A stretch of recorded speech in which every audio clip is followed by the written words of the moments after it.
I've seen riots, fights, people jumping over stands, fights in the car park, people throwing coke. It's the Saigon Saga. You know, how many people are really going to come to this? Is this a real tournament? Is this a real thing? Tell us what you thought of like the lead up of Saigon Superfights 1. Yeah.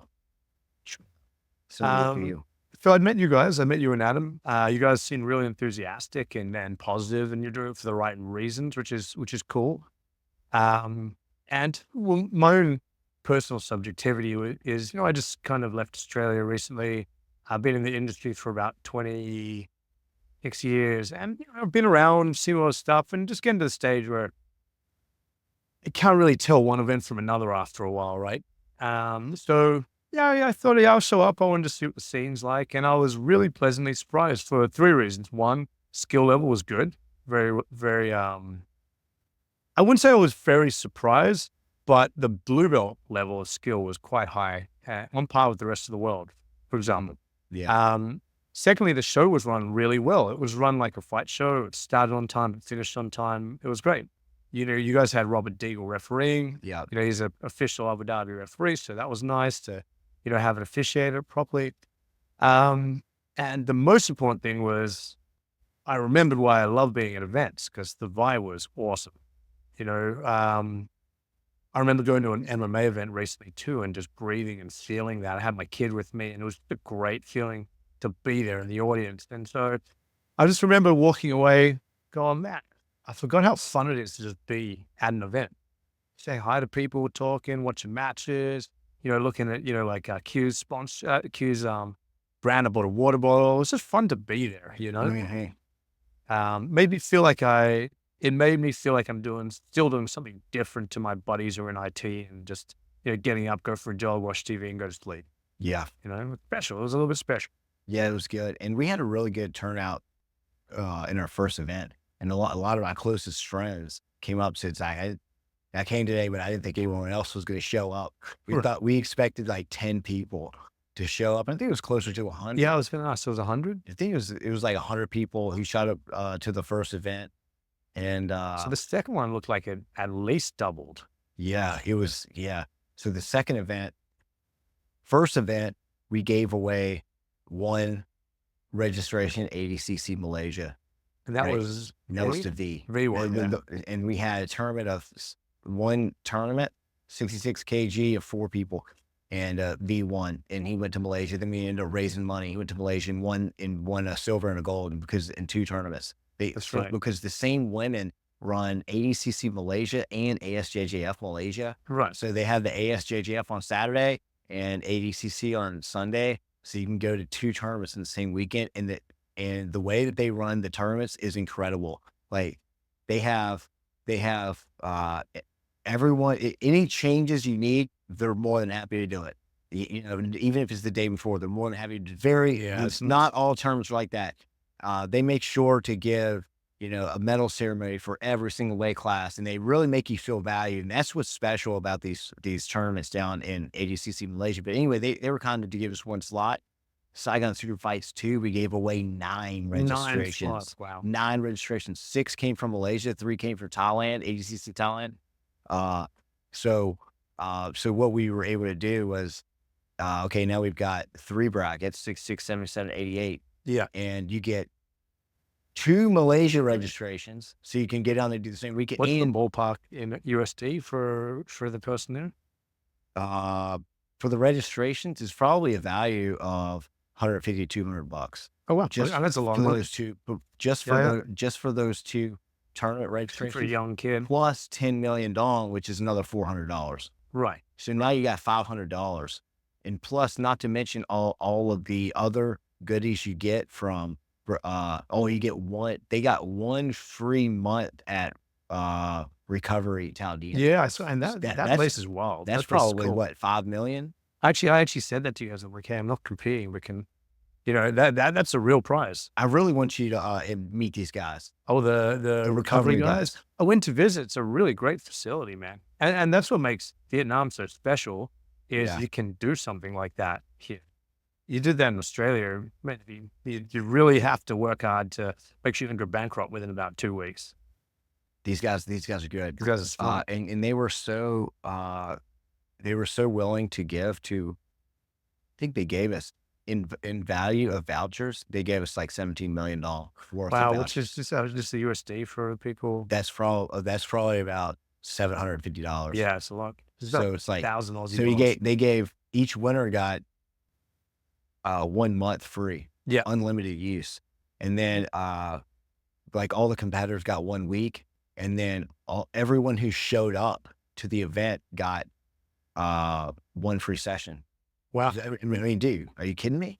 Like, Yeah, I mean, coming from a wrestling background, when was the first time you earned money doing wrestling again? It's a joke. Like, it's a joke, of course. Yeah, like How much now I earn noodle and coffee money. Yes. Yes. Yeah. 23 years after I started wrestling.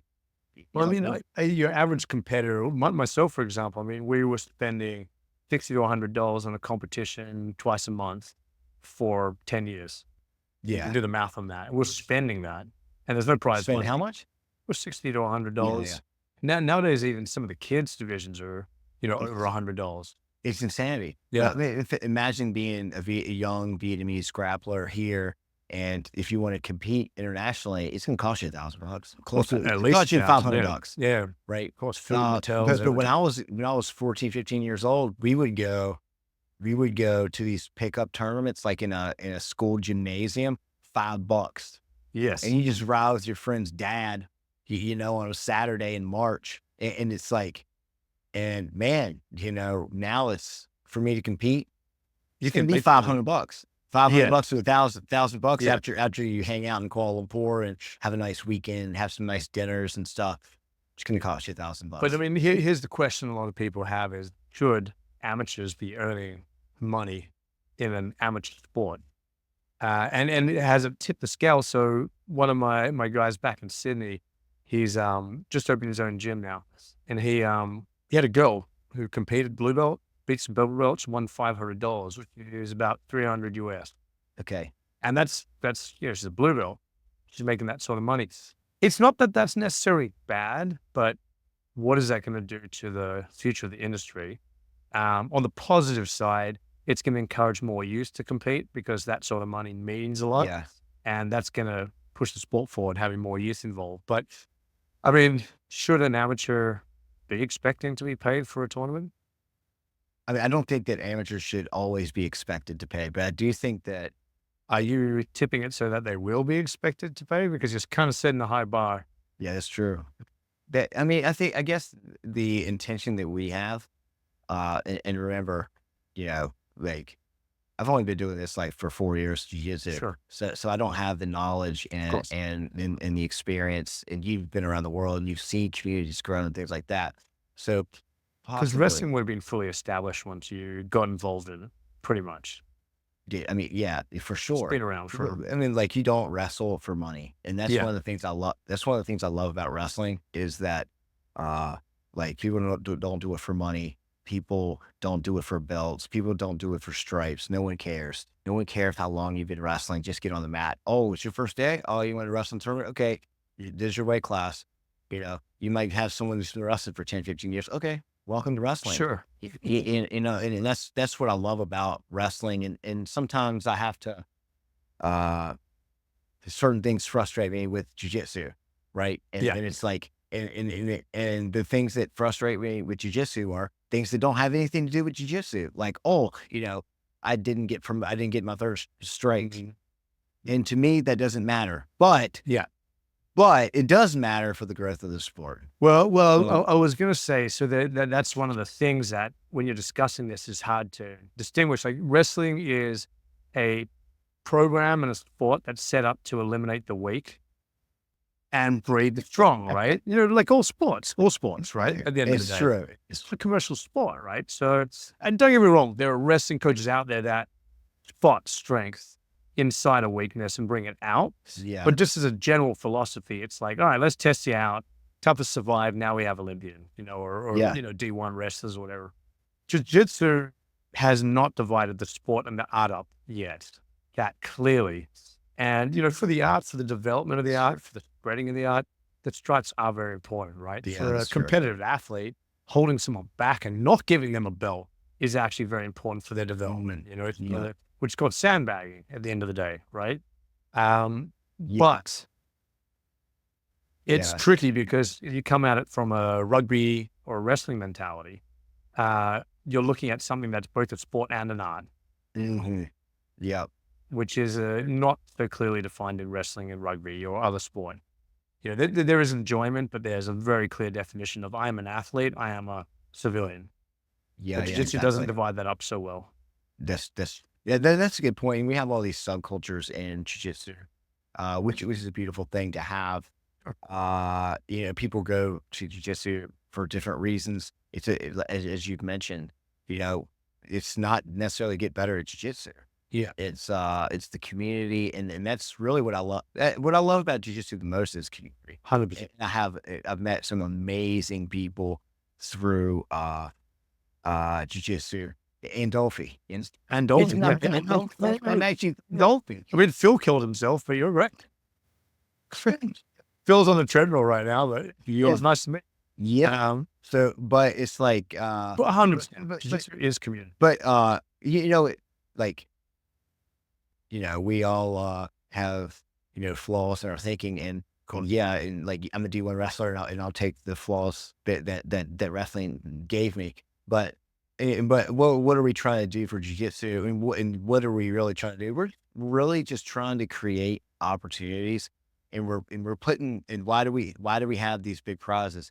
We had these big prizes, Liam, so that we give you these registrations to international competition. You can be exposed to international competitions, and you have the money to get there. Yeah. Right. Yeah. But because not everyone has the money and the resources to get there, and that's the whole idea behind it. And we're hoping that you use that money to grow the sport. Maybe you do, maybe you don't. But I believe that there's a higher percentage chance that if someone goes and they train for this tournament and they win the tournament, they win these matches at Saigon Superfights, they're going to use the money wisely, and part of it at least is going to go toward their growth as an athlete, and they will see the opportunity to they'll see the opportunity that they can have in their contribution into the growth of jiu-jitsu in Vietnam.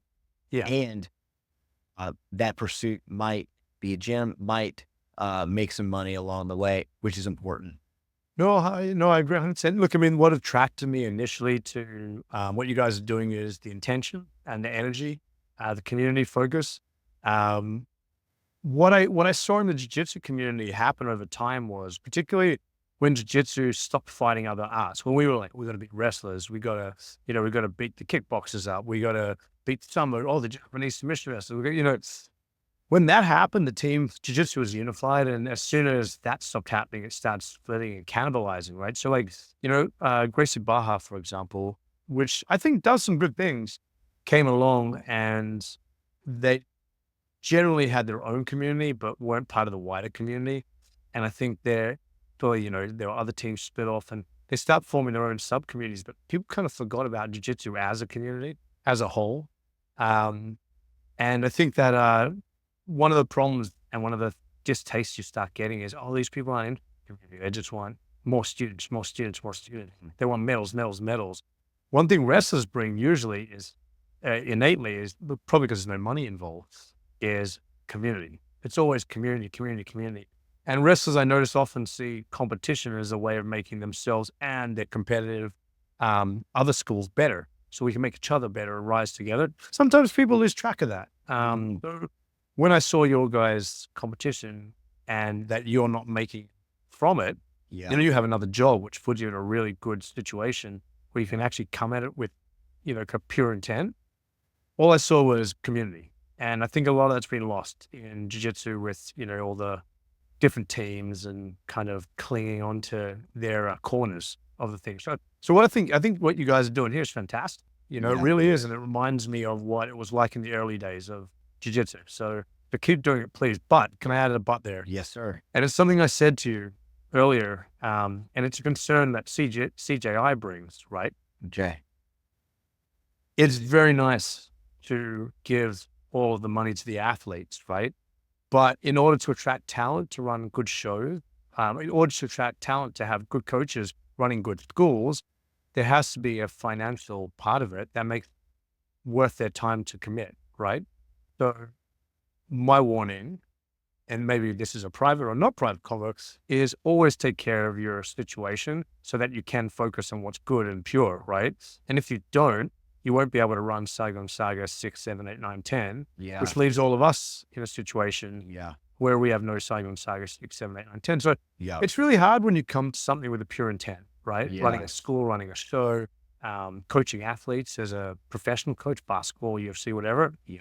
And often I see the coach will have this like kind of vision of not selling out and giving it all to the athletes, but you've got to give enough to yourself that you can buy time away from your wife and kids, for example. Just, have it. You can buy time away from your other job. You can be happy and commit to helping others. If you don't do that, we're not going to see Saigon Saga 12, right? Yeah. And I look at CJI, and it's done this great thing where it's trying to unionize, trying to, show athletes can make money.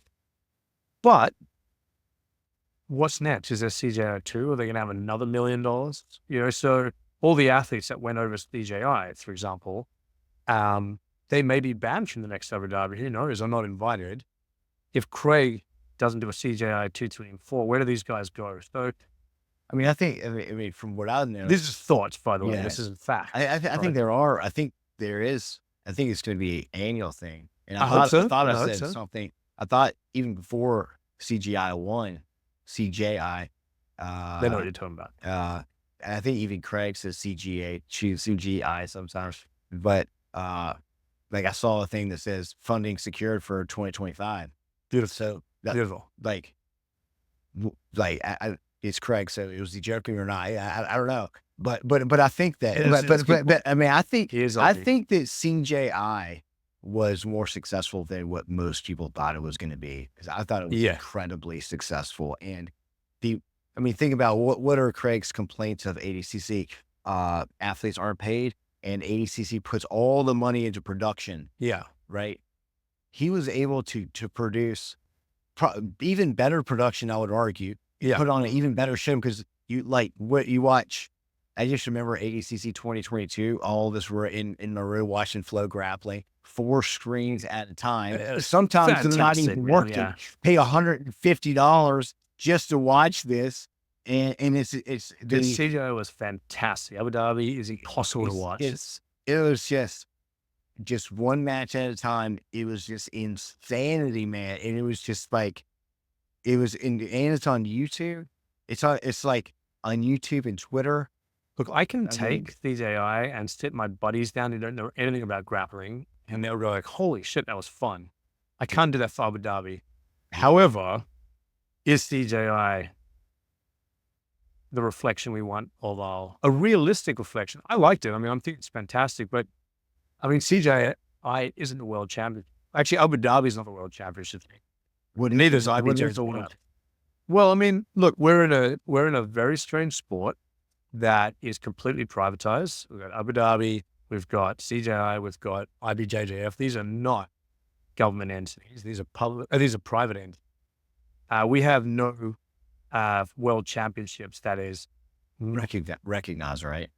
From the government. It's all a capitalist's kind of goal, a capitalist. And by the way, I've got nothing against capitalism. It's not what I'm saying. Yeah. But they've declared themselves the world championships, right? Which is okay, because they're doing a great job, right? Yeah, for sure. But so the thing about it. But where does this leave Well, us? let me ask you this.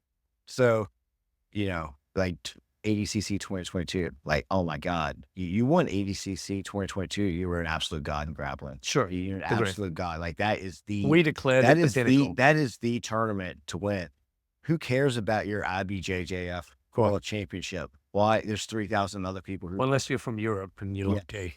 But think about it. But I'm being facetious. How many world champions does the IBJJF crown every year? Jesus, I should know that. I think it's there'd be 8 divisions plus the women's division. You've got divisions. I get mixed up.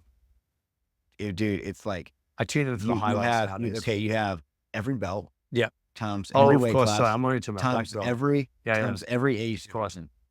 Yeah, it's in the thousands. I've seen numbers as high as 3,000. But a commercial entity at the end of the day. Yeah, and a successful one. And for the growth of the sport, I think it's very important. I just want to make that very clear. It's very important, and they have really capitalized on the psychology of human beings. Well, not they have. And I think that I do think that that's important. I do think, but what I'm saying is, because of that, ADCC World Championship was the tournament to win because there's only 6. There's six male champions and 2 or 3 female champions per every 2 years. Well, look at wrestling, judo, for example. You have the World Championships and you have the Olympics. Yeah, exactly. Which is more prestigious? The Olympics. The Olympics, but is the Olympics the World Championships?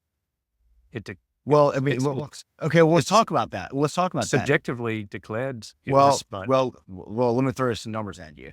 Okay, in high school wrestling in the United States, there's 14 weight classes. Okay. In NCAA, there's 10. Okay. In World Championships, there's 8. Yeah. In the Olympics, there's 6. Yes. So, it's prestigious. And it's only every 4 years, and that's why Kyle Dake and Jordan Burroughs couldn't be the same weight. That's why they could win. They could both win world championships, but they couldn't be in the Olympics at the same time. Right. So it is prestigious on that level. But 2024 ADCC, and now we have CJI. Which tournament matters more? Well, see what I'm saying? Is it? I was going to say, is it the official, the people's champion? But the thing is none of them are official world champion. But which is harder, comes down to which one's more prestigious. Which one's harder to win? Depends on the level of the talent that attends. And what is your opinion on the level? That's a good question. That's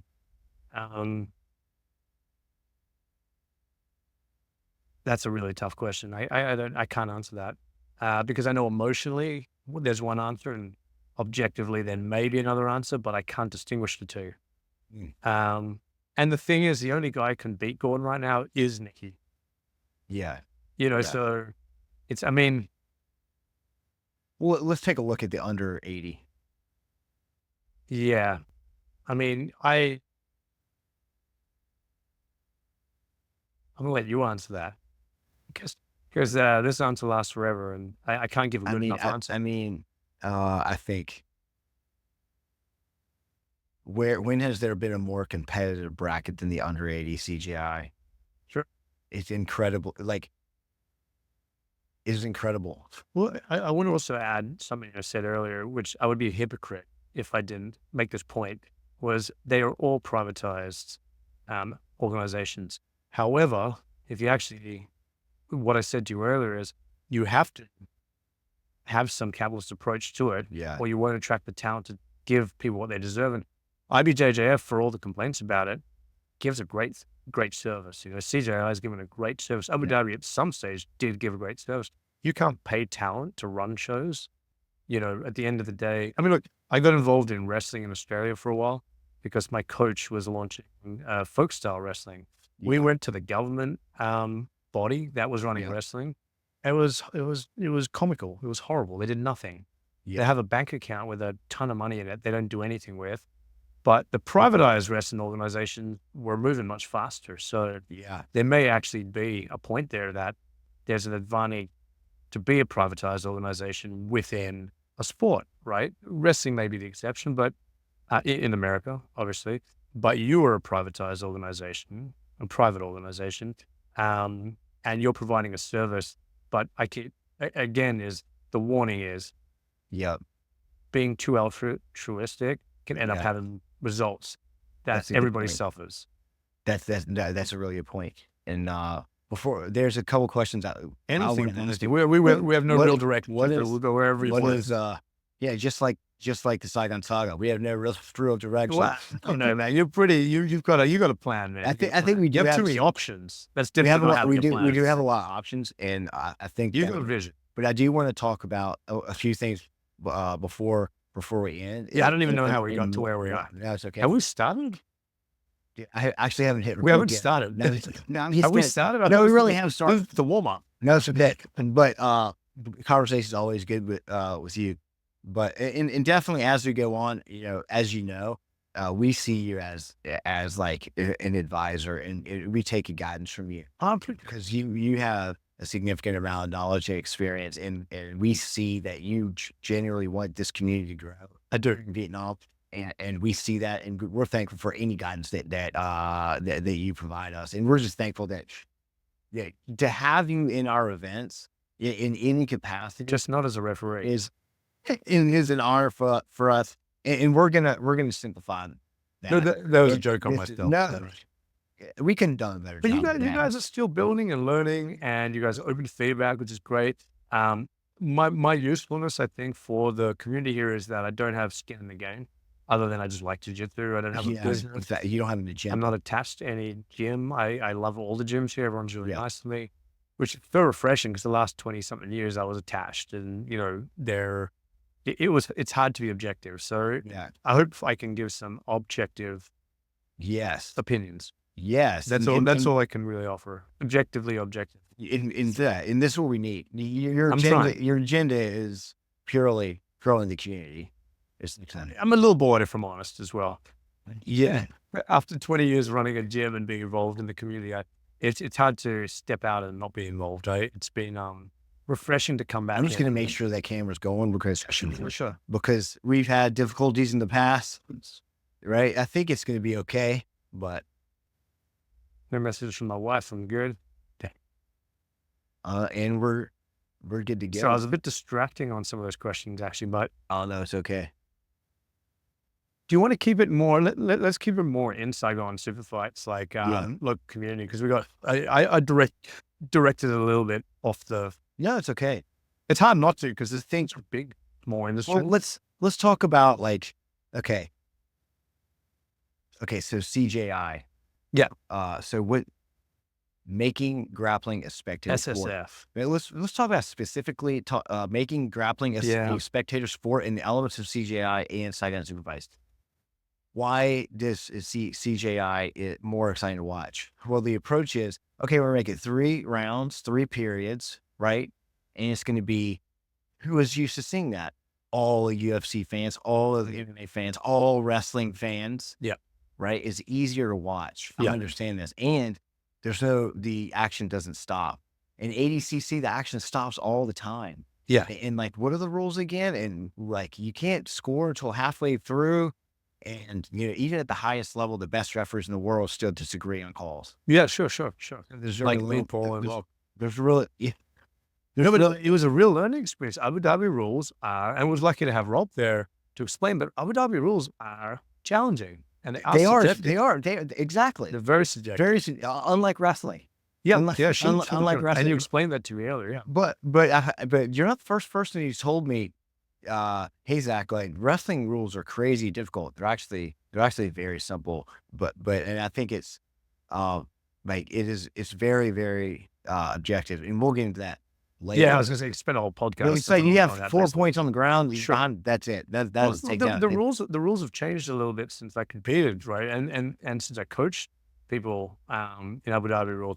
But I was gonna say, I don't want to derail this to a different direction, but I do think Abu Dhabi rules are generally quite good for your earlier competitors. So when you're talking about what's good for the sport and spreading it, there's a certain approach, and I think CJI is doing a great job of that.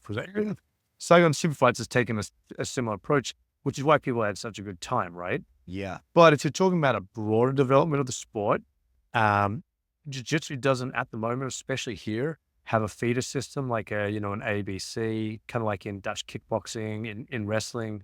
I think that when talking about the community, not entertaining your buddies who don't know jiu-jitsu, there is a lack of a feeder system here, which Saigon Superfight may be something that can be offered, between.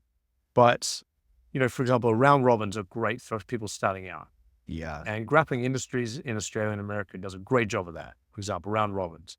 But they don't do super fights, right? That's not their goal. The next thing is Abu Dhabi rules are actually great rules for new people because you're doing sub only, no points for the first half, then point score in the second half. If you go to IBJJF, it's all point scoring. Yeah. No one takes risks, right? So in theory, the rules of Abu Dhabi and the half-time thing is actually fantastic. Go have fun for 3 minutes, attack. Now it's point scoring. Yeah, but do people really? attack in the first finish. Well, Well, you stall. It's a different question.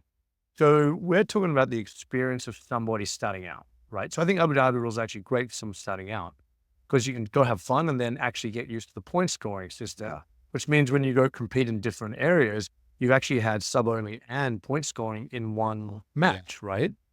You're talking about as an entertainment for, Well, I mean, I'm just for talking an audience, which is terrible. It's terrible for the audience, but also me as a competitor.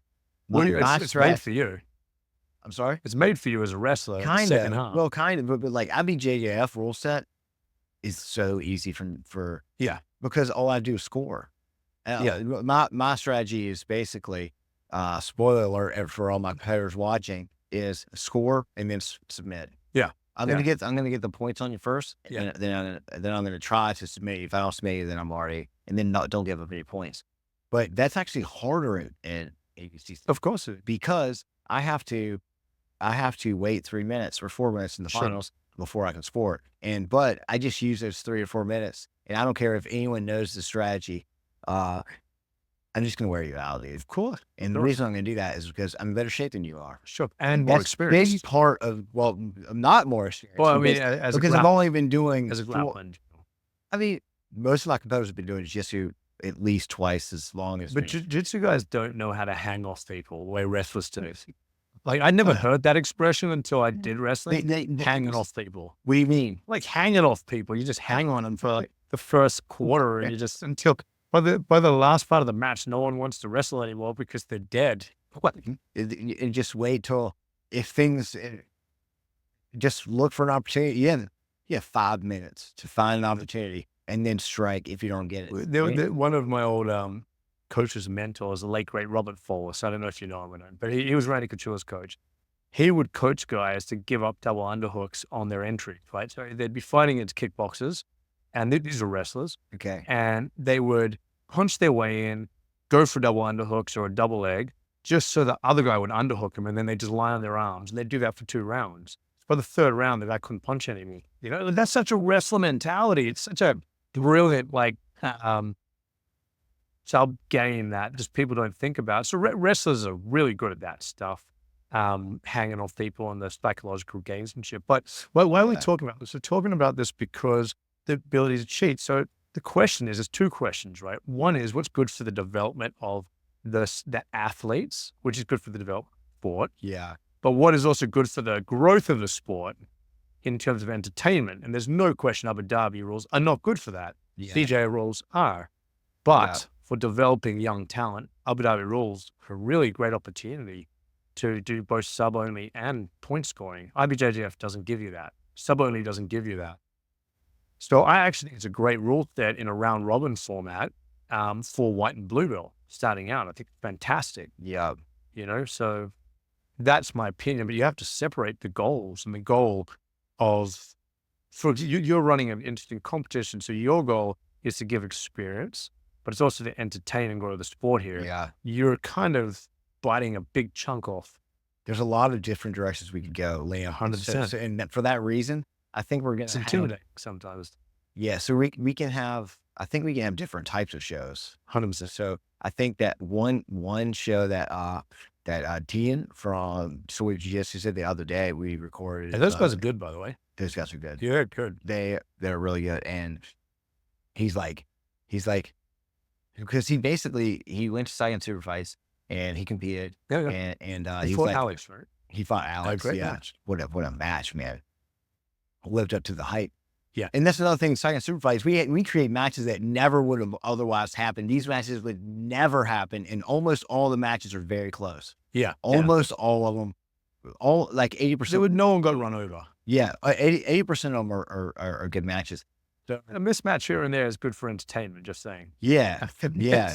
Just to sprinkle them here and there, you know. Yeah, but it's like a lot of surprises at Saigon. You don't ever know what's going to happen to Saigon Superfights. Well, I was going to say, you guys have set up not a rubber match. You guys have set up a rematch with V and the kid from the Taotian Jiu-Jitsu. He's good, man, that kid. Yeah. What happened? And Cairo, man. And we're going to have a rematch, I hope. Okay, well, let's do it. No, I mean, it's up to you, voter, but I want the rematch. I'm in the audience. I want a rematch. But I tell you, like, one of the ways that we one of the ways that we create these matches is we literally go to all the gyms and roll with everyone and be like, okay, this would be a good match. Yeah. We want to see this match and this match and this match and this match. And when we met Kai Bro, I mean, I was like, He's tough kid. I was like, tough kid. who is this kid and how do we not know about this kid? Yeah. Right. Actually, one of the guys teaches him at school, one of the black belts. Oh, Of course, really? Adam was just like, oh, I know that Adam. kid. He trained his dad. His sister trained. But kidding. I'd heard of Tao Jiu-Jitsu, Yeah. but like I never took the time to go. But then I finally did go, and I was surprised by the little subculture that they have. Yeah. No ego and the level of talent. How many people actually were at the gym? Yeah. So, by the way, if you want to join me, I'm going there tomorrow night at 6:00. Unfortunately, my knee is a giant water bubble. But I actually my kids do kickboxing there, and I always think I've been meaning to get around to them. But I hear really good things about them. Very community focused, and They're great. But I was going to say, for growing the sports, talking about Towdy and, for example, right? It was nice to see those guys get involved. Yeah. And I realized there's still a ton of gyms that aren't getting involved in Yeah. Saigon Superfights. There's some really great black belts around. Some of them are a bit more gi focused, but Yeah. you guys have probably only touched on, 20% of the jiu-jitsu community, right? Which is great because there's room for growth. Yeah. But the question is, how do we get them involved? I think that the next one there's going to be, so how's this for an idea? Actually, the very next event we want to be a small event, only female. Yep. Female only, 5 matches, having a small venue. Like, Is that going to be a really small event, or has the female jiu-jitsu scene grown? I think there's enough for 3 to 5 matches. And Okay. it's only going to be, we can do live stream only, Yep. no live audience. The girls are tough, man. That Yeah. match was And because like, think about it from the perspective of a female grappler, right? They don't have a lot of training partners in their own gym. When they do compete, their coaches are focused on the guys. They're an afterthought. In many cases. in Sydney. We'll generally, so for my female athletes that were blue and above, we'll actually call the other coaches and go, hey, have you got any blues or purples that want to fight? Oh, this one. Like we had a girl, Cassie, used to compete a lot. She has to have opponents. Otherwise, she'll rock up the tournament. She'll have no.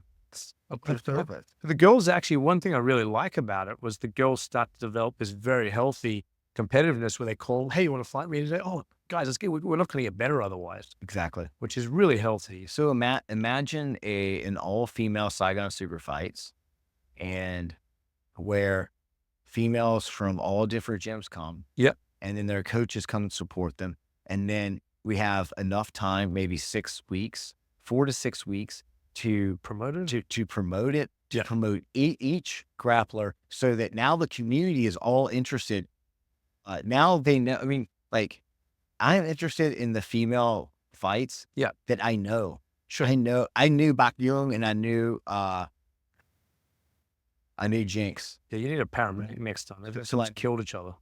Oh my god. Great fight, that triangle. But like, yeah, so I knew them too. Yeah, I knew a little bit of their story. So that match is interesting.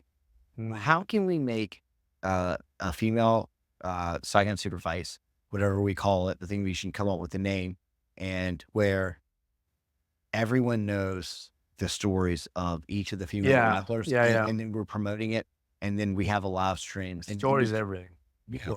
And so now there's more spotlight on them, and then there's no other matches, right? Only female matches. Now, my only concern is you got 2 white men sitting at a table discussing the future of female grappling. I know. Well, I feel like that's probably a question you should throw over the females a little bit. I'm joking, of course. No, but you're right. But I have consulted I mean, multiple females. I will say, look, I mean, something we can offer is you've been around for the inception of female wrestling because, obviously it's become much more popular in America now. Yeah. And not folks. When I was in high school, females had to wrestle with In the with boys' the guys. teams. Yeah, no, I remember. And you don't want to do that, kid. I've You got a lost Matt your girl. Lindland. You don't want to be. Dude, I got a Matt Lindland story I can't tell on here, but he coached his son to beat a female in a way that would get put in jail right now. Oh my god. Yeah, I'm sure you know the story, right? Oh wow. But you watched the inception of the female wrestling scene. I got to watch it in Sydney. I mean, right now in Sydney, the female scene, you wouldn't really even call it the female scene. It's the grap. I mean, they're probably like 40% of the grappling. All right. So there's no need to push it anymore, but Yeah. it is tricky, man. I mean, look, it's a strange sport. It's a strange sport. It's uncomfortable for men with men. It doesn't really scream to girls, hey, come and do it. Yeah. And the girls who do it are super tough, you know. Luckily, they don't have to put up with the stuff they did back in the day. Like, I met Leticia Ribeiro, one of the greats of female grappling. When I met her, it was with all her buddies that she grew up with, the black belts. And man, she was so tough. And then I saw them joking around and I was like, I know why she's tough. There was nothing wrong happening, but just to deal with the jokes and the silliness, like she'd basically like tuck her hands in the belt and everyone would be like, ooh. So like, it's a different generation now where I think it's a sport for everyone. So there shouldn't be a problem, but it's still an ugly sport for everybody. Yeah, it's not an inviting sport. Look, my buddies, you said my buddy Phil, hey, come do jiu-jitsu. But I mean, if he looks at jiu-jitsu, he's going to struggle to even think about starting it. So we just want to make an exciting event for females and make them feel valued and see what happens, right? And we talked to some of the female leaders in the community, Robin and Fung out of what used to be Jozu, and she's a great photographer and really captures the grappling and MMA and martial arts community in a spectacular way. And I think she's one of the key influencers here. So we really want to get her consultation. But really, all we need is a venue and a few matches. A venue, a few matches, and some commentators. What I would suggest is, and again, it's a lot of pressure on you because you do a lot of it yourself, is having some smaller round robin style tournaments where competitors actually pay to enter. Yeah, for the experience. And get 5 or 6 matches in a day where they can win or lose. That'll grow the back end of jiu-jitsu to some degree, getting more experience there with a little bit less pressure. But again, it's a lot of work. That's going to take a large venue. Someone's going to have to handle all that registration and then we're going to get a lot of referees. And what rule sets are we going to use? I think that's on down the line. Look, I'm with you, and that's why because I really loved it. I want to make this a show also. That's why we work with DPW, because they put on an incredible show. It is impossible to exaggerate how great of a show it is. I know. I'm going to go check it out this month. Dude, I promise you. I've seen the videos. The videos don't even do it justice. My kids. Dude, every single person in that venue is involved in the show. Right. I'm telling you. And their fans are the most loyal, excited fans I've ever seen. And Carrie knows every single person. And you can go and you can meet the wrestlers before the show, which is even cooler. So we're taking some of the elements from VPW, taking some elements from CJI, and it's learning from ADCC Thailand with their Superfights, right? They put on a pretty good show. Yeah, you said. Right? Which is on UFC Fight Pass. So how can we're just learning from advisors like yourself and from Alex in Thailand, from Carrie, from VPW to put on the best show. But tell us specifically, Saigon Superfights 2, tell us how you felt in the event. What did you see there? Just before I get there, I'll just say, in thinking more broadly, it's not your responsibility to paint a complete picture for Vietnamese jiu-jitsu. So that isn't your responsibility. And when I'm thinking about it, it's very easy for me to say, hey, we need a system of A, B, C class, all that sort of stuff. But if you guys are a guiding light, the rest will pull up behind it. So actually, when I said that, I kind of regret saying it, because at the end of the day, if you're leading, everything behind it will start to form. But I think it's not your responsibility to do that. So, but coming back to Saigon Superfights too, it was fantastic, man. I mean, you're not talking generally about a high level of experience in the competitive brackets. Most of the blue belts, I think, some white belts, blue belts. Yeah, maybe a purple belt here and there. And the main event was a pretty good event. Fantastic. The main event was, but in the brackets, it was fantastic grappling. Very competitive, some good surprises. Everybody going for a finish. I don't think I saw one boring match. It was fantastic. Good sportsmanship. the rules of Abu Dhabi are quite subjective, and one of the things that was cool, I didn't hear any coaches coming up starting to fight with the referees or the judges table. People who lost walked away, Yeah. shook hands. That's very unusual, man. Sportsmanship, high sportsmanship. High sportsmanship. Yep. Very unusual based on my own experience of jiu-jitsu tournaments in the West.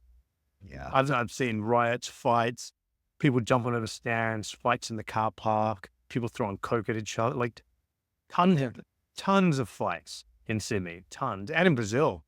So really high level of sportsmanship. Great girl matches, great guy matches, young kids. They had a 13-year-old who was really good. Yeah. The Vietnamese kid, he was good in the, how old's the kid from Taodian Jiu-Jitsu? I don't know. 14, 15 or something? Tall kid. Taodian Jiu-Jitsu? I thought it was the one who won. You mean a bracket? Wait, who was it? Tall kid, dyed hair. Kybro. He got second. Oh, sorry. He got second in 66. He lost So to... how old is he? It's going to be 15? No, he's like 19. Oh, is he? Okay, Yeah. I think the teacher behind me might have I think he's misinformed 18. his I think age. he's 18. But is it, look, at the end of the day, He's a I think he's under 18, man. I think because he's in high school, right? Well, maybe 17. I think he's between 17 and 19. Totally game. Dude. Totally game kid. Everyone was game. He's actually like does modeling and stuff. People look at his career. He does. Can I just say, like, straight to the camera, I hate you. He's modeling. the coolest. Winning.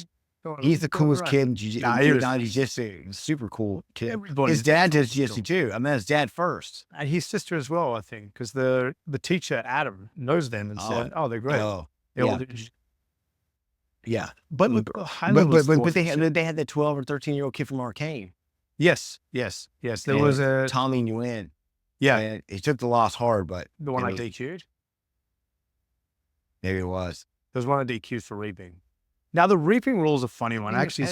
Like, I was going to talk to you about this, right? So it's a tricky thing. Is one as a ref and two as a competitor.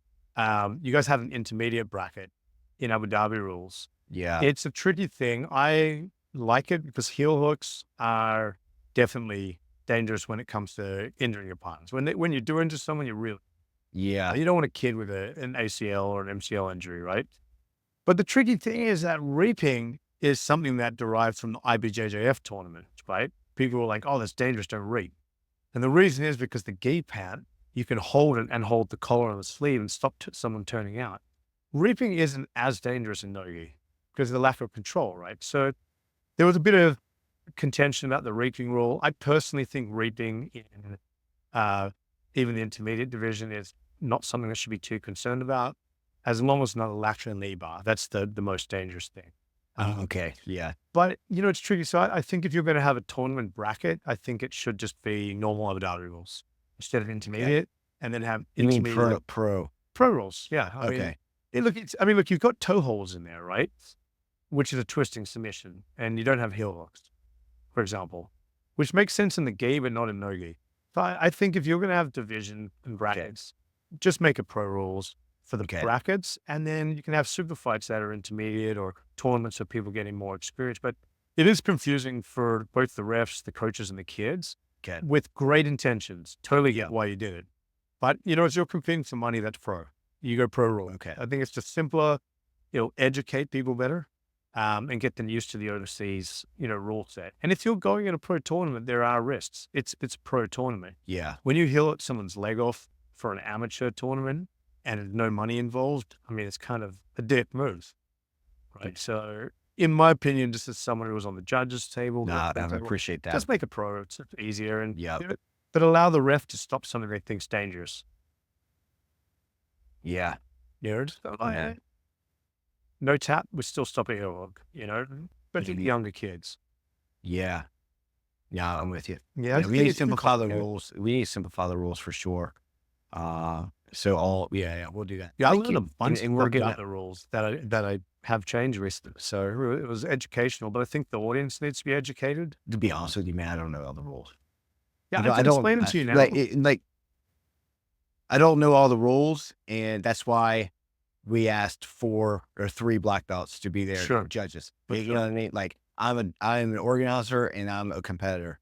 I was Please learning today. please don't expect me to know the rules. No. But I'm not That's saying fine. you. Agree. I'm just, No, I was but, and learning a lot today of too. a lot of people. To be honest with you, man, like when it comes to rules, man, I just don't really care that much. You know what I mean? I don't even I don't even know the rules, man. I go and I just choke people and I just ref them. Sure. And that's I'm not saying that's the right answer. No. I'm not saying that's the right answer, and that's the reason why we bring in referees And look, and Rob's the things best like to go this. here, right? For sure. That's why we made sure Rob was the head referee because you know the rules are complicated and that and we're in. I might not know all the rules, but I promise that we will make sure the rules are more It's only a second event. simplified and people understand the rules Look, more. it was very educational Yeah. for me. Rules through Abu Dhabi have changed over and over and over again. I do think it's a pretty good rule set, actually, now that I had, a lot of, what's the say? I had a fast education on the day. But it was fantastic. It was fantastic. And so some of the rules I didn't even know about. For example, you can't go from the back to mount and score. So you can't go from a high score to a low score. It's fine. And what it really pointed out is that Abu Dhabi and submission wrestling is now its own thing. But for example, mount score is very low. Abu Dhabi, right? It's no gi is quite hard to submit. But in MMA, or self-defense is very important, right? There are things like passing to mount doesn't score, just the pass point, whereas an IBJJF pass to mount scores, right? Because it makes sense when to punch someone's face during the mount, right? Now, we can sit here arguing about, well, what's the future of the sport and the art? But at the end of the day, it's sport. Abu Dhabi is allowed to have its own rule sets, and the back is a superior position. That's where the finishes happen. So it makes sense now. But when I walked in on the day, I actually thought mount scored higher. I thought it was equal to back. So I didn't realize I didn't realize you can go from back to mount and not score, but the other way does happen. So back is oh God, Jesus! I thought it was 4 points. It's I actually wrote this down. So when I spoke to my friend who's an Abu Dhabi ref, who needs to update his rules before I spoke to Rob, who is up to date. Do you think I have them in here? Yeah. Okay, so we've got mount is 2, back is 3, passing is 3, takedown is 2, but you have to control for 3 seconds. And that's pretty much If you get a clean takedown pass, if you get a takedown pass guard, you get 4 points in an ACC. If you get let's call it a clean takedown. Yeah. And which is like a regular takedown would be to guard. Would be to end the guard or half guard. Yeah. But if you get into side control, you take down side control 4 points. So I like that rule. I do like that rule. And I think for the advancement of the art, it's fantastic. But on the day, I was informed that wasn't a current rule. But that's the thing with Abu Dhabi. Abu Dhabi changes rules all the time. I mean, I went to a rule seminar in Thailand. I was 6 weeks ago. Oh, and that's probably correct, right? So here's the thing, right? So Abu Dhabi changes rules regularly. They are not the world organization that rules over submission wrestling. This is one of the problems, right? Yeah. We do not have a unified rule set. I mean, you've got Eddie Bravos, EDI, which is cool. It's a cool event, but you got Abu Dhabi rules, you got submission only rules. Here's the thing: as a coach, I want all my athletes to compete in as many rule sets as they can, because it's all about training an athlete to be adaptable, right? Yep. But when it comes to preparing someone in Vietnam for the big stage, we need a unified rule set that the biggest stage has right now, because we're rushing. If you have an athlete that starts at 5 and goes through all the different rule sets, they're adaptable. Right now, you've got kids with 3 years training. You're trying to get into the big stage, right? So it's going to benefit us just to stick to one rule set and either aim at EDI, aim at Abu Dhabi or CJI. To keep changing the rule sets, it will get confusing. That's why I teach my students just to take down and stay on top. Take down, stay on top, good for submission.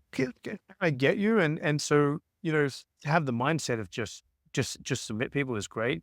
World champions don't usually come from that pedigree, unfortunately, because people learn how to be game and play the rule.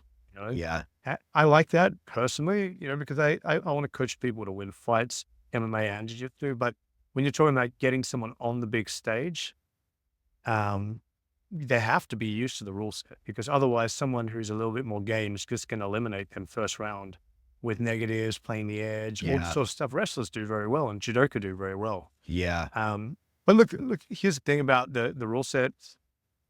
Just pick where we want to take people and just keep that same rule set. Yeah. And can I make a suggestion? Yeah, of course. And you had this idea before. People who are coaches and competitors should also at some stage try to ref. I think it's Yeah. good experience. Yeah. And also as a competitor, it's important to know what it's like to be a ref, what a Yeah. ref can see and hear, how you were influenced. And you'll feel, oh, that guy's staring at me. Oh, that guy's shouting at me. You get lost. Oh, that's effective. So when you want to become a gamer, you need to learn what it's like to be a ref too. Yeah, I So- think it's tough. I was traumatized Yes. when I was young. When I wrestled in college, we basically did a tournament. So all the college wrestlers were referees. And Fantastic. I just remember, and it's a kids tournament. I just remember these 7-year-old kids. I ref this match. These two kids looked exactly the same. Oh, God. Both wearing blue singlets. And dude, they're rolling around. Right. So I'm like, so there's no 3 second rule in wrestling. So you get a reversal, it's 2 points. You Right. get a takedown, it's 2 points. There's no control for 3 seconds. You're just on the ground, that's takedown, right? 4 points takedown. And then I ended up raising the wrong kid's hand. Oh, And that happened in Saigon Superfights as well. Yeah. it did. It did. And it was my fault. When and I should have provided better instructions to the table. Like if I come to the table, I need to know exactly who wins. Well, and I need a yes or a I no. was going to say, right. we had the wristbands on the ankle, and one of the guys raised his hand to get points, and I couldn't see whose fault was whose. It's the common practice, right? Yeah. There was nothing wrong with Saigon Superfights. I couldn't see whose was the blue and the red because their legs were so tangled up. It was impossible. They're not wearing tights, so it's just a leg. So I think there may be some innovations or somewhere we can look at how to make that better for people, the audience, and the refs and stuff. Yeah. For refs is a hard job, man. It's a tough job. You're right. And It's that's tough, honestly, full disclosure, it's one of the reasons I don't want to be a ref. I was a soccer ref for a while when I was 17 to about 22. Right. I'd never do that again. It's not worth the money. Send the parents off. Like you don't get any credit for doing a great job, and you get chastised 100%. for any one mistake you make, and no one understands how hard of a job it is. And they should be made to. But I will say that at Saigon Superfights, I was super impressed by the sportsmanship, not just between the athletes, the corners. I had a corner come up to me, why did you DQ my guy? I explained to him, I understand totally. It was really cool about it. Whether he agreed with me or not, it's irrelevant. Held himself as a good example for the student and just accepted, look, the match is over. It's done. No point in embarrassing. That's one of the things. One of the things that we're most proud about Saigon Superfights is the sportsmanship and the community. Man, the community really came together. 100%. And oh man, it was just what an amazing spectacle it was. And there was, and I do believe, Liam, that in events like that, a lot of people met one another for the first time. Yep. Yeah, I meant. And for that reason, because I was a referee, not because they're back. I was a referee. it was like, and I think a lot of good ideas are born. Yeah, from events like this. 100%. You get the right people in the right conditions. Great things can happen. Yeah. And we don't even. And what is the Saigon Saga all about? Just creating opportunities. How do you create opportunities? Get smart and influential people together in cool events where everyone can benefit. And something's going to happen. What's going to happen? I don't know. Well, and most importantly, keep going. Keep running them. Keep running them until it's going to get better and better. But Also, I want to see V have a rematch because, man, that is exciting to me. Yeah. To see somebody have such close match, and the audience loves that stuff. Yeah, and a lot of people want to see V win. Yeah, to include myself because he's from Argentina, and you have Cone there. Hey, oh man, Cone really gets into it, and V lost. Yeah, V lost on a big stage. But I'm telling you what, it's important to lose those. It's I was important to gonna say lose on that. a big stage. And I have been there. Yeah. And you know, you can see it on V's face. V had a very good attitude. And I don't know him personally, but he seemed to really take it the right way. yeah, and I think it's important to have these big losses young in your career. Because look at Dan Gable, man. Look at Dan Gable. Look at the match he lost. He lost the very last match. He never lost a match in high school, never lost a match in college until the very last one. People were talking like he's already won the match. Yeah. People aren't even paying attention in the NCAA finals. He ends up losing.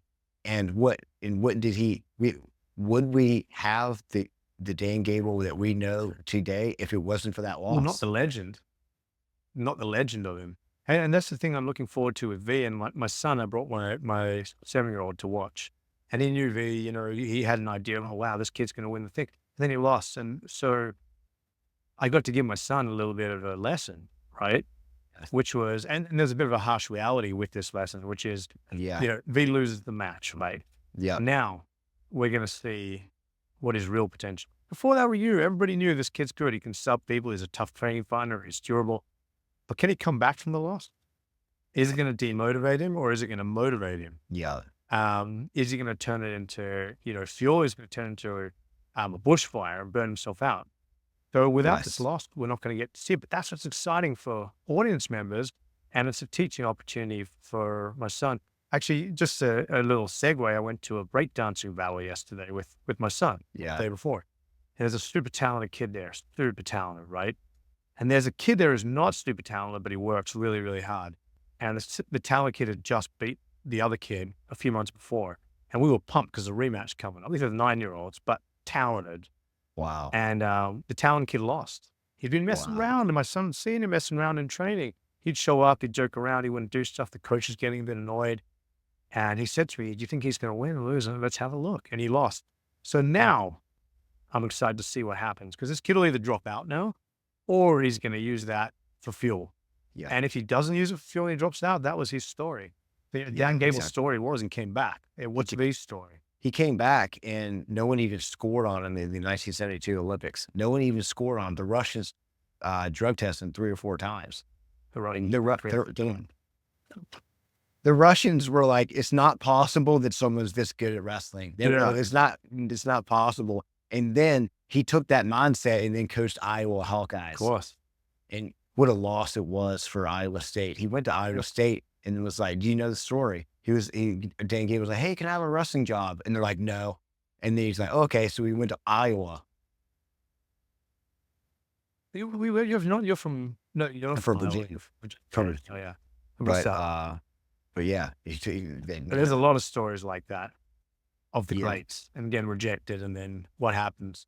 And there's a similar story, Kel Sanderson. Kel Sanderson went back, and I think maybe he coached a little bit Iowa State. He came from Iowa State. Dan Gable wrestled at Iowa State as well, and then coached their rival, when in college when he became a coach. But now Kel Sanderson has broken Dan Gable's record.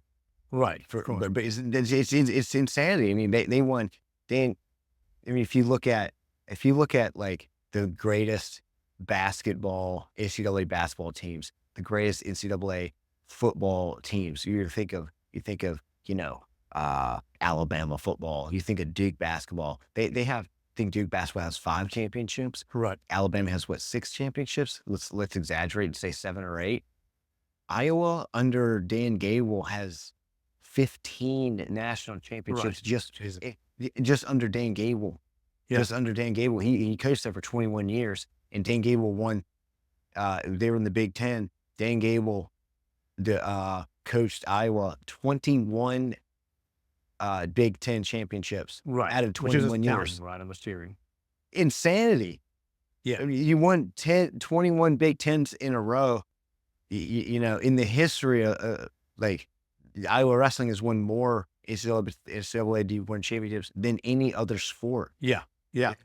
It's ridiculous. But I mean, you go back to that loss, and he has a fork in the road, and he takes the one direction. And it's because of that. It might be because of that loss. So I think there's a million other people out there, or thousands of other people out there went on took the other road. And so most people do take that. What's going to be interesting with V. I mean, where does he go now? And so we're going to get to see a story. And that's what this is all about, right? Yeah, exactly. And I got to share this one last thing with you is in Colombia, my coach, black belt coach, Gijo, he got his black belt from Cabrera. Oh, wow. This guy was insane. This guy was 10 kg lighter than me, and I don't think I ever scored on him in probably like 50 times we rolled. He was insanely good. And so I ended up going to compete in Vegas at no gi or jiu-jitsu con, and did the gi and the no gi, and I did the adult division at blue belt and Kids division. Yes. Well, they found out, actually. I tried to do the kids division. But I'm talking about 18 over, not masters. Right. I didn't do masters. Right. And that's, I prefer to compete at the I didn't get this masters business. For me, it's like, look, to lose against someone who's a current competitor, who cares? Dude, it's like, this is another side story, but basically turned 31, but somebody hit the masters, and I was like, I know. So, but basically, I went and lost very badly, and I came back, and Gijo said this. He said, "This is either going to make or break you, Zach." Yeah, that's right. But come up as a wrestler, he lost his first 50 matches. Well, it's going to break. Oh, this is good. Now you're on a podcast and a competition. Yeah, I'm going to be okay. I'm going to be okay because my first 50 matches were absolutely humiliating. But I got to say this other thing. Like when I first came to jiu-jitsu, and like my very first jiu-jitsu coach, shout out to Jacob Young, by the way, my first jiu-jitsu coach from Virginia, very good. But he was like, yeah, I went to Worlds, and I came from wrestling. To get a Worlds, you have to be the best in America to even go. Sure. Yeah, I'm like, oh my God. Oh, I see. I'm like, whoa, wait, how did I get so lucky to meet this person? And then eventually I found out all you gotta do is pay $100. You gotta do is pay. So now it's 12. That's 50. So that's the thing about that's like, how many world champions are there in jiu-jitsu? And look, I like the opportunities. Is weird for a 7-year-old yellow belt to be a world champion and to go to school the next day. And it's tricky, man. I had a dad come to me once and say, "Hey, my kid's 8. He's a yellow belt world champion. What can you do for him?" And I said, "He can join the class and we'll see if he's any good." "Oh yeah, but what about I'm like, he's 8. He's not Nadia coming, whatever her name is, coming into the area. Like, the thing is, he was good. His talent. He doesn't train anymore because dad pushed him too hard. Of course, old story. But the judo guys kind of laughed at us. But it's tricky because if you have an 8-year-old who has something special and go do with his dad overseas, it's a funny thing to weigh up. But I just come back to Saigon Superfights, I will say, and come back to V, for example. You guys don't just provide an opportunity for somebody to compete and go overseas, right? And that's part of it. What you guys really give is an opportunity for someone to learn about themselves, win or lose, but also about how they get up in front of an audience. The night before they're nervous and they're peeing 50 times and they have to go to the toilet 80 times. You guys are giving people a chance to really learn about themselves. And it's important not to lose sight for competitors that, yes, there's an avenue where you win and you compete, but this is your opportunity to really discover what you're made of. And I think that's really what Saigon Superfights offers. Especially because you're in blue belt. To compete at a very intense competition in front of an audience for money, mate, you're really going to give them an electric shock into the system, which is going to show them, hey, who am I? That's a good point. And the more we have, the better, at the end of the day. And thank you for sharing that. And going back, wrestling literally changed my life because it taught me ultimately who I was. 100%. And because of wrestling, I'm a more confident person, and now I know what I'm capable of. I just want to share that. Yeah. I just want to share that with other people. And my favorite thing I've ever done as a coach in jiu-jitsu and wrestling is to give someone the confidence to compete, and they go out and they win or lose, but a lot of times they win, and I'm able to see the confidence that they have and what they've learned about themselves in that competition. It's not about the win itself. It's about what you learn about yourself in competition. 100%. And that's why I think competition is important. And to the outsider, to the person who does not, to the person who isn't familiar with grappling or wrestling, and they only see fighting, they don't understand that. And they only see fighting. I love my Aunt Brenda so much, but she can't even watch my matches because she sees it as a fight. It's not a fight. It is me challenging and understanding myself, and to see these young kids go and compete for the very first time and do well on the mat is absolutely priceless. And that's what we try to do at Saigon Superfights. That's what you are. So that's your other of law. No, I'm totally with you on that. And the thing is, I drew a blank. I had a point, and as you were talking, I was like, I've got a point to add to this. But the thing is, wrestling can teach you that. Jiu-jitsu can teach you that. Anything where you challenge yourself can teach you that. What I will say is, what I loved about Saigon Superfight is everybody was there to make themselves better through giving other people a good fight. Yeah. And that mutual growth is what the sportsmanship is. So I'm at sportsmanship there, and I was very happy to stay there and be part of that. So I'm looking forward to the next one. Keep going, man. I want to see what happens. Yeah, for sure. I want my kids to compete in it one day. That's been my goal. Yeah, for sure, man. Awesome, Liam.